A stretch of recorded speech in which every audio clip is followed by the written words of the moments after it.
Hey, what's going on, guys? It's your boy Nomadon, and I got you guys a little bit of Black Ops 2 footage today. I'm going to be using a submachine gun on, pretty much a game that is 90% composed of submachine gun ownage. I mean, if you can use a submachine gun, you have the ability to lock onto targets, and if you are a drop shotter, I'm sure you're really enjoying Black Ops 2. Most of the situations, most of the rooms and the corridors and all that kind of stuff definitely do revolve around the ability to move around the map and to use map knowledge and the ability to use tactics that are in a sense, frowned upon, or depending on how you want to view them, they are just different perceptions. But drop shotting, all that kind of stuff, that's definitely a submachine gun kind of category because you do have 100% mobility and your ability to do push-ups and that kind of stuff, and the drop shotting technique is a lot more fluent when you use a submachine gun just due to the natural selection of how the weapon is played. But anyway, guys, Black Ops 2, I haven't really been playing a whole lot of Black Ops 2, at least to be completely honest with you guys. I was going to jump on a couple of nights ago with a couple of guys and have a good time, but when it came down to it, I really wasn't interested in it, and I guess all I got to say is that I didn't jump on. So I have a lot to do, I guess you could say, when it comes down to getting gameplays for Call of Duty again. Halo, I've just been messing around on that a little bit with a subscriber, or Marshall, as you guys probably know him if you watched the video from 2 days ago. He gave me some Xbox Live, so I do appreciate everything he still does for me. But when it comes down to it, Halo's a lot of fun, but it's probably not a game that I imagine I'll be playing for a long term project or anything like that. Like, don't get me wrong, it's a lot of fun. I do have a lot of fun when I play it, but it's a little bit of a pain in the ass to get gameplay for. Dominion is a great game type. It's like domination, but I'm not a Halo guy. Like, I've never been a Halo guy, and it's a little aggravating at points when it's like, oh my goodness, like, is anyone jumping on these flags with me, or is anyone taking the selected sites or anything like that?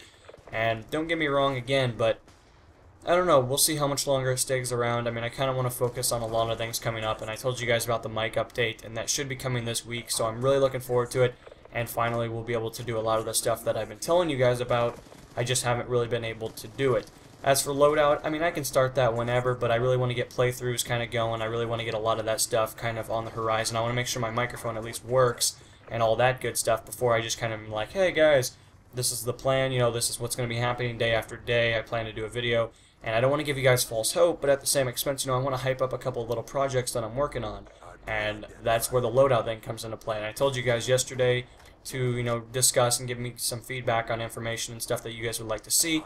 And I was actually surprised a few of you guys took the opportunity or the advancement to do so. I do appreciate that. It does give me a little bit more context. I asked a couple of guys on XBL, and I got more of a definitive answer to what I think I'm going to do. And I think I'm going to come down to doing Battlefield 3 and a post-commentary. I'll be talking about the overall statistics, the overall feel of the weapon and how it performed. And I want you guys to understand, like, loadout is going to be one of two things, and it's probably going to, cipher into each other in individual pieces, but I plan to make it a try-hard / really screwed up setup. Like, one week you guys might see something like the M16 with grip and all that kind of stuff, just the whole 100 yards, and it might be a really super try-hard weapon, but when it comes down to it, the next week might be an LMG with a ×6 scope on it with a, heavy barrel or something just completely random. So a lot of the setups will be determined by you guys, but until a lot of the cooperation or the ability to post comments and allow me to know stuff that you guys would like to see, I imagine it's going to start off as a really slow process, and hopefully it'll build itself up by its own individual process. But, that's a lot easier said than done. YouTube is a, landscape of just randomness. 1 minute something's good, the next minute it's not good, and that's just how it runs. But when it comes down to it, that's what I plan to do for the Battlefield side. It's going to be post commentary. I'll let you guys know on individual components or, rate of fire, the whole 100 yards.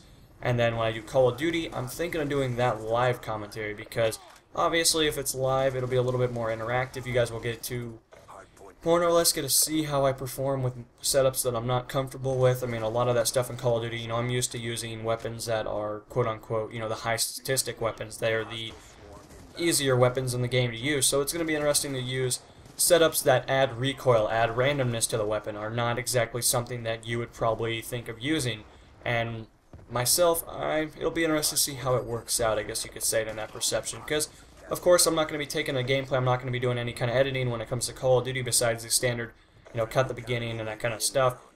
But it'll be interesting. I think you guys will get to see a different perception. I'm going to try to stay calm, but I very, very doubt that is going to become reality, because I'm not a very calm person when I play online. I do like things to go my way, but of course, you know, Call of Duty is a random game, and random events do occur, so it's going to be something where I guess we'll stick through it together. But anyway, that's the plan for the microphone. That's kind of the reason I spent a large sum to get it, because you know, I told you guys about the Blue Snowball, the advancements, the disadvantages, and all that kind of stuff.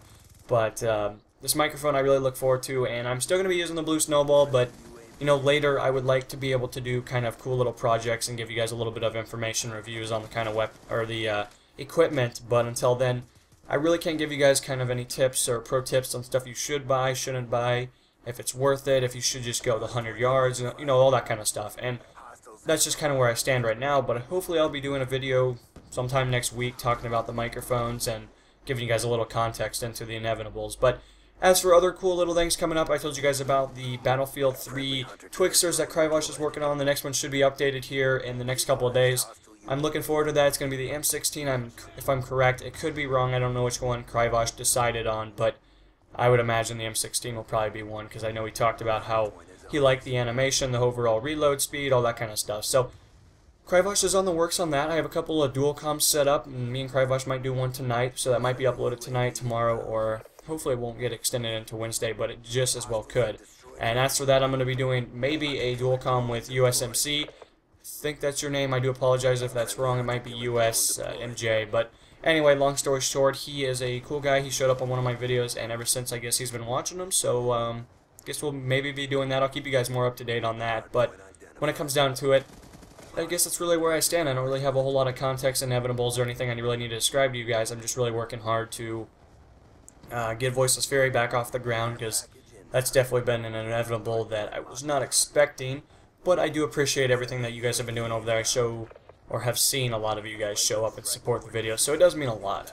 But when it comes down to it, that's going to be a little bit more frustrating than I had imagined, and it's a little bit more difficult considering that I have the upload speed, so I got to do a lot of the work that I wish would be done in a different perception, but not a whole lot you can do there. So guys, hopefully you guys will, you know, stay tuned. I will try to get everything going back up again. I'll try to get everything going in a fluent order like every other video will be something that maybe you guys are interested in, or maybe you like them all, I don't know. But as for, you know, anything else, I guess that's really all I'm going to say. I'm going to sign off a little bit early. I'll see you guys in the next installment. This is going to be NMO, signing off. Peace, guys.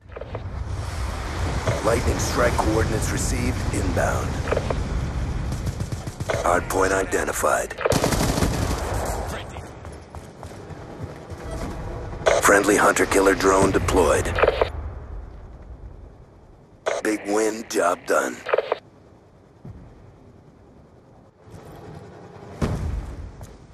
Contact!